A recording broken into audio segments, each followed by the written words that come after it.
Hey everyone, Anthony Fantano here, internet's busiest music nerd, and it's time for a review of the new Beach House album, 7. 7 is the 7th full-length album from the Baltimore dream pop duo Beach House over here, consisting of Victoria Legrand and Alex Scally, a band who I was a pretty big fan of in the late 2000s because, hey, they were dropping some of the best shit in the genre. But as significant a moment Beach House was for dream pop and for indie, according to me, around that time frame, I was almost on the cusp of completely tuning out of the duo's music after their last couple of releases. It just started to sound like the duo was running out of ideas, not only on their album Bloom, which sure, it's one of their more solid and consistent records, but it just kind of sounded like a hi-fi version of the trademark sound the duo forged on their first two records, with the distant drum machines and romantic guitars and Victoria Legrand's just really slow, beckoning vocals, all the dreamy organs, all the reverb. I mean, again, it was good. It was a decent record, but kind of a letdown after the incredibly versatile, experimental, and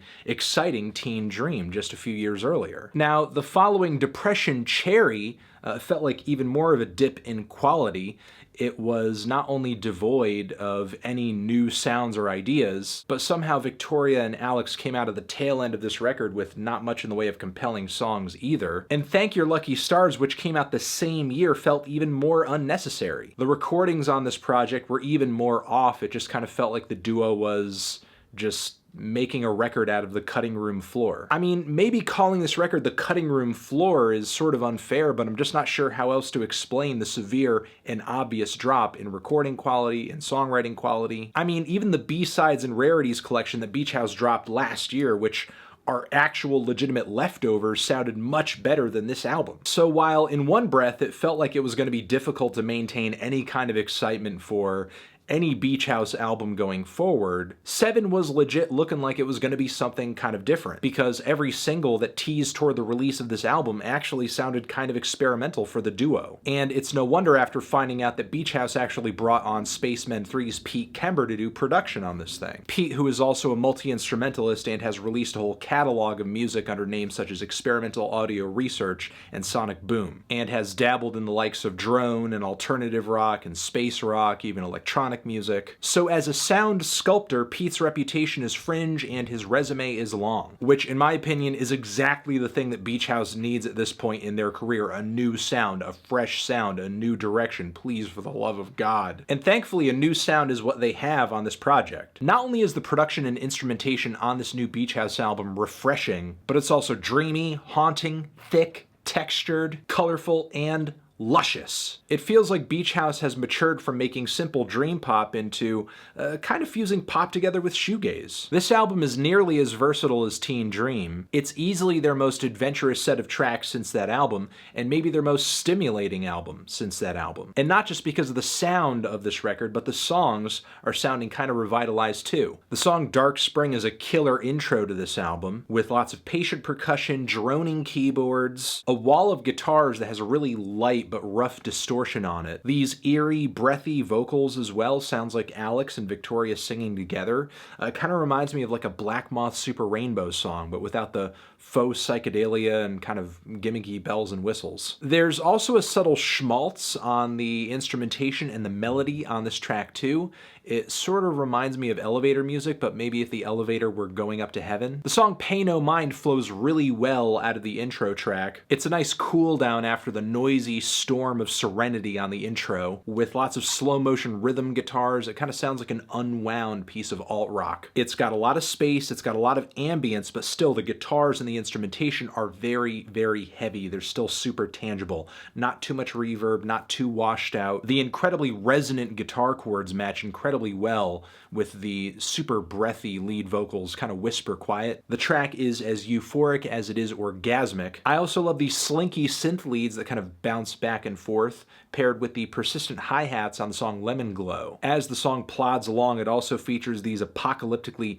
distorted and sunburnt and fuzzed out wailing lead guitars kind of playing back and forth in both channels. It's pretty trippy, and it's one of the tracks on the record that features a somewhat intense finish with these guitars guitars, some marching snares kind of reaching a fever pitch. The song Lincoln U is one of the more vast and open tracks on the album. The vocals may be a little buried on the track, which does take away from it a bit. I do think the sound for Beach House is just a little typical or predictable, but still with some extra effects and instrumental layers, it sounds like Beach House's usual stick, but sounding cathedral-sized. It's a bigger, more massive beach house, like not like a 2-floor beach house, but maybe a 6-floor, 6,000 square foot beach house. This is one of a few moments on this album where I feel like Beach House is kind of resting on their laurels a little bit, but they get away with it by adding a few extras or progressing things just a little bit. However, that's not the only point on the record where the duo seems to be playing it safe. For example, the song Girl of the Year features much less in the way of surprises or really anything interesting. However, on the song Drunk in LA, the dramatic songwriting of Beach House classics like Heart of Chambers returns, especially with the super evocative imagery coming out of Legrand's lyrics on here, talking about horses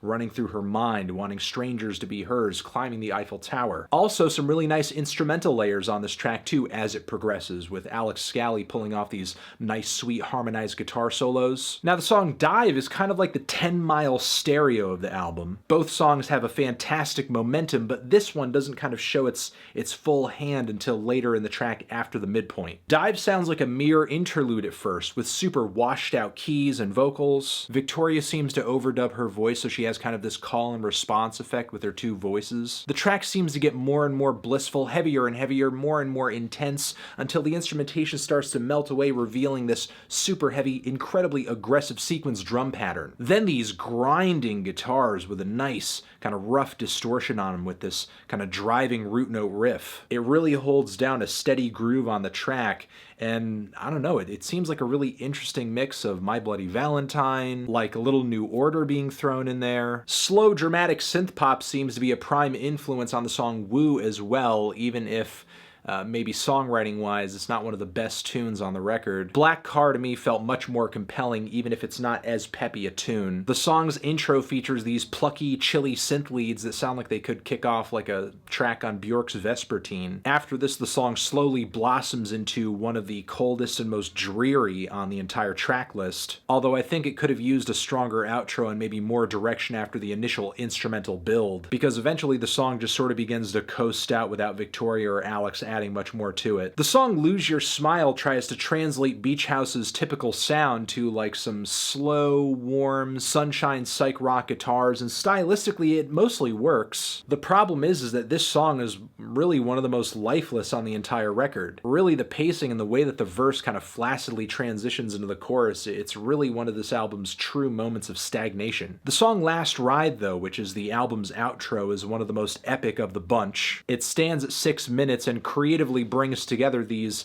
60s girl group dramatic snare, tambourine, drum patterns, together with the large, sprawling soundscapes of like a great experimental ambient drone. It takes a while to kind of build momentum up, but it's a great meld of styles that really only a duo like Beach House could pull off. Overall, I think 7 is a pretty good dream pop album, and definitely a bounce back for Beach House in terms of quality and adventure. I do kind of wish they went a little more all out though, because it does feel like they came up just short of pulling out all the stops. There are a few tracks where the songwriting sounds a little half-baked, or Alex and Victoria are painting themselves into a corner once again with their usual sound. Still though, I'm happy to hear the duo come back with one of their better records in a while, and I just hope they keep up this sense of adventure on future albums. I'm feeling a decent 2-strong 7 on this project. Transition. Have you given this album a listen? Did you love it? Did you hate it? What would you rate it? You're the best. You're the best. What should I review next? Hit the like if you like. Please subscribe and please don't cry. Hit the bell as well. Over here next to my head is another Beach House review you can check out.